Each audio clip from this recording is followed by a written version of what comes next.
जिस देश ने आपको हीरो बनाया, स्टार बनाया, सुपरस्टार बनाया, जिस देश ने इतना सामर्थ्य दिया कि तुम एक क्रिकेट टीम, तुम थे क्या? तुम एक सीरियल में काम करते थे, छोटा सा काम, 500,000 रुपए पर डे पे काम करते थे। आज उस देश ने तुम्हें इतना प्यार दिया, और तुमने सिर्फ एक तुम्हारे समुदाय ने नहीं दिया, हिंदू समाज ने भी बहुत ढेर सारा प्यार दिया। उसका फलस्वरूप क्या है? इस देश का ऋण कैसे चुकाओगे? ऐसे चुकाओगे? बांग्लादेशी क्रिकेटर को लाकर हमारी छाती पे खिलाकर, ये है तुम्हारा प्यार इस देश के लिए?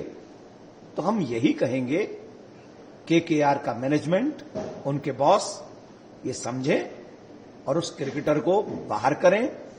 9 करोड़ 20 लाख रुपया जो उस क्रिकेटर को दे रहे हैं, वो पैसा अगर जो बच्चे हिंदू वहां मारे जा रहे हैं, वही पैसा एज ए क्षमा, सॉरी फील करते हुए उनके रिश्तेदार अगर हिंदुस्तान में हैं, तो उनके हिंदुस्तान में उन क्रिकेटर, उन हिंदू बच्चों को देने चाहिए, जिससे कम से कम ये पता लग सके कि हां, इनकी संवेदना हम हिंदुओं के साथ में है।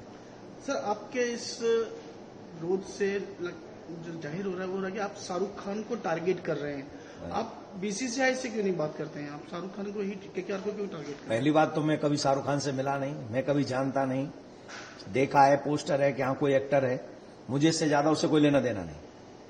मैं अपने फील्ड में रहता हूं, मैं अपना काम करता हूं, मैं फिल्म नहीं देखता, मैं ऐसे काम नहीं करता जिससे दुनिया के चरित्र खराब हो, ठीक है? तो उससे तो मेरा कोई पर्सनल द्वेष, जाति दुश्मनी तो है नहीं, मेरा उससे कोई प्रॉब्लम भी नहीं। प्रॉब्लम यह है कि मैं हिंदू हूं, मैं हिंदू धर्मगुरु हूं, और हिंदू मारे जा रहे हैं, बेटियां मारी जा रही हैं, उनकी अस्मिता लूटी जा रही है, उन बच्चे मारे जा रहे हैं बांग्लादेश में, और आप बांग्लादेश के क्रिकेटर को ले आए। इससे पहले तो मुझे उनसे कोई प्रॉब्लम नहीं, आप क्यों ले आए भाई? आपने अपनी टीम में क्यों रखा? इतना बड़ा पैसा दे रहे हैं, अगर उस पैसे का 1% भी उस जगह चला गया जहां इससे एक हिंदू मर गया, क्या केकेआर मैनेजमेंट ये लिख के देगा कि उसका जिम्मेदार हम है? हमें भी उसकी सजा मिलनी चाहिए, हमें भी मर्डरिस्ट की लिस्ट में लिखना चाहिए, हमारा नाम आना चाहिए, लिख के देगा? नहीं देगा ना। तो इजी आपके लिए वे है, रास्ता है कि आप यहां से उसको निकालिए, कहिए आई एम सॉरी, हम आपको टीम में नहीं रख सकते। आपका विरोध हमारे देश में हो रहा है, और हो रहा है, उस क्रिकेटर का ही नहीं हो रहा है। मैंने तो कहा है हिंदुस्तानियों से, सनातनियों से, एक भी बांग्लादेशी को अपने यहां पर काम मत दो, चाहे वो कोई भी हो, उन सबको अपने यहां से निकाल दो। मैंने सबके लिए बोला है। सर, सवाल ये है कि आपने बांग्लादेश खिलाड़ियों के खिलाफ आवाज उठाई है, जो आपने वो आवाज बीसीसीआई से भी कहा है या सरकार से भी कहा है, या आपने सिर्फ एक आईपीएल की जो टीम मैनेजमेंट है केकेआर को टारगेट कर रही है, उनसे ही कहा है? मैंने सबसे पहले जब मुंबई में मैं कथा कर रहा था, तो मैंने बीसीसीआई से भी कहा है, सरकार से भी मैंने निवेदन किया है कि भैया कोई भी बांग्लादेशी क्रिकेटर आईपीएल में नहीं खेलना चाहिए। आईपीएल बना किसके लिए था? आईपीएल बना था सनातनियों को प्रमोट करने के लिए, हिंदुस्तानियों को प्रमोट करने के लिए। आईपीएल इसलिए नहीं बना था विदेशियों को पैसा देने के लिए, बांग्लादेशियों को पैसा देने के लिए, आतंकवाद में सम्मिलित हो जाने के लिए पैसा चला जाए, इसके लिए नहीं बना था आईपीएल। तो मैं सीधी सी बात कह रहा हूं कि चलो वो बीसीसीआई ले आए, खरीदा तो आपने, और भी तो 7 टीमें हैं, उन्होंने तो किसी ने नहीं खरीदा, आपने क्यों खरीदा? जैसे कोरोना काल में पाकिस्तान को तो हेल्प चली गई थी उन महानुभाव की, हिंदुस्तान में कोई हेल्प नहीं हुई। वैसे ही बांग्लादेशी क्रिकेटर को और किसी ने तो नहीं खरीदा, पर ये महानुभाव का प्यार जाग गया वहां के लिए। क्यों जागा? क्यों जागा? इस देश के और देशवासियों के लिए आपकी कोई निष्ठा नहीं है क्या? खाओगे यहां का, देओगे वहां पे? This is not good. Sir, RJD की तरफ से कहा जा रहा है कि खेल और कला को राजनीति से दूर रखना चाहिए।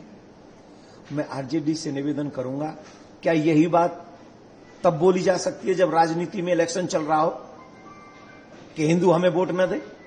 कोई भी पार्टी, आई एम सॉरी मैं एक पार्टी का नाम ले गया, किसी भी पार्टी को क्या ये कहेंगे कि इलेक्शन टाइम चल रहा है तो भैया नहीं हम वोट से हमको हिंदू दूर रहो, कहेंगे?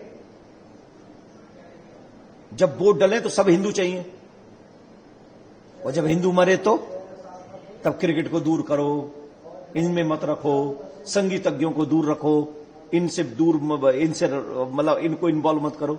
ये क्या है? ये हमको तो कई बार ऐसा लगता है कि हमको ना बाहरी लोगों से ज्यादा प्रॉब्लम, मुश्किल कम है, अपने ही लोग नहीं समझते, अपने लोगों के साथ नहीं खड़े होते। 6 वर्ष की बच्ची जिंदा जल रही है, ये दिख नहीं रहा हम सबको? क्या उससे भी ऊपर हमारी पार्टी है? उससे भी ऊपर क्रिकेटर है? एक बच्ची जिंदा जल रही है, बच्ची जिंदा जल रही है, उसे जलाया जा रहा है कंट्री में, और हमारे राजनेता लोग कहेंगे कि नहीं, आप क्रिकेटर को अलग रखो, क्रिकेट को अलग रखो, संगीत अलग। अरे भाड़ में जाए क्रिकेट, चूल्हे में जाए संगीत। हमारे लिए सबसे ज्यादा महत्वपूर्ण अगर कुछ है तो वो महत्वपूर्ण है हमारे हिंदुओं की जान, हमारे संस्कार, हमारी संस्कृति।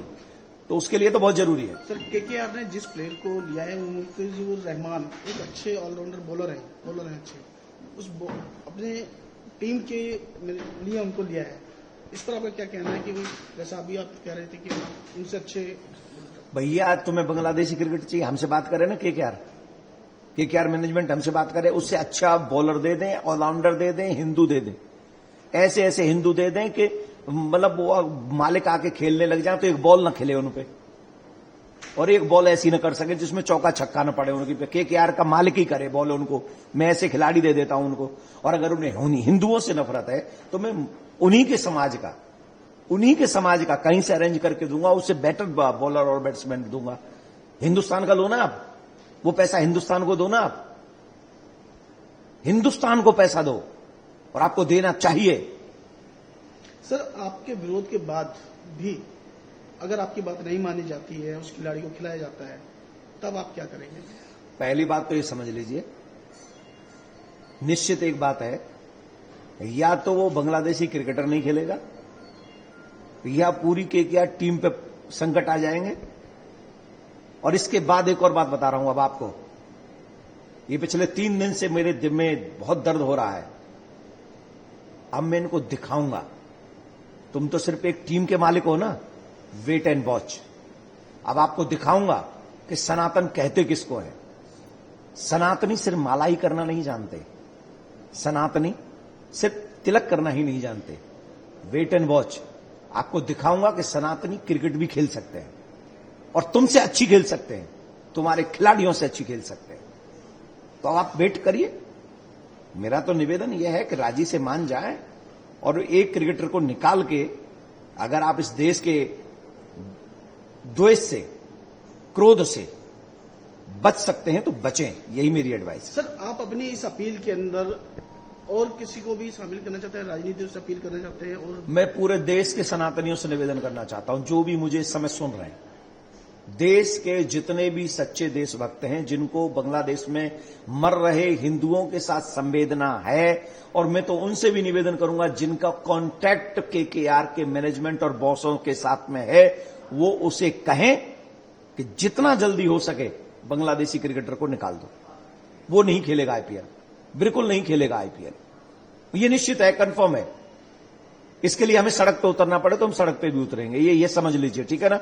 तो वो निकाल दें, सारे हिंदू लिखें सोशल मीडिया पे, जितने भी हैं, जितने चैनल हैं, ईमानदारी से इसका विरोध करें। कि और नहीं तो जो नहीं करेगा, मैं समझूंगा कि वो हिंदू बांग्लादेश में जो मर रहा है उनसे उनको दुख नहीं। सर, आज से नववर्ष 2026 की शुरुआत हुई है, आज पहला दिन है, नया साल है, क्या कुछ मैसेज देना आप चाहते हैं और किन को देना चाहते हैं नए वर्ष पे? सबसे पहले तो ये अंग्रेजी कैलेंडर है, लेकिन हमें समाज के साथ, देश के, विश्व के साथ चलना है, तो इसलिए सभी सनातनियों से बहुत बहुत शुभकामना। 2026 आपके लिए मंगलमय हो, इतनी मंगलमय हो कि जो आप ड्रीम देख रहे हैं वो कंप्लीट हो और आप अपने शिखर तक पहुंचे, ये आप सबके लिए प्रार्थना है।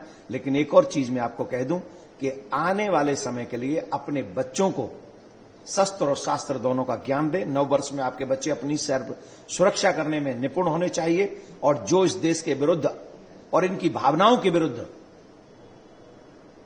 अपना मन बनाए बैठे हैं, इसी देश में रहकर बांग्लादेशी क्रिकेटर लेके आ रहे हैं, उनसे एक ही निवेदन है, 2026 हीरो भी बना सकता है, और नहीं सुधरे तो जीरो भी बना सकता है।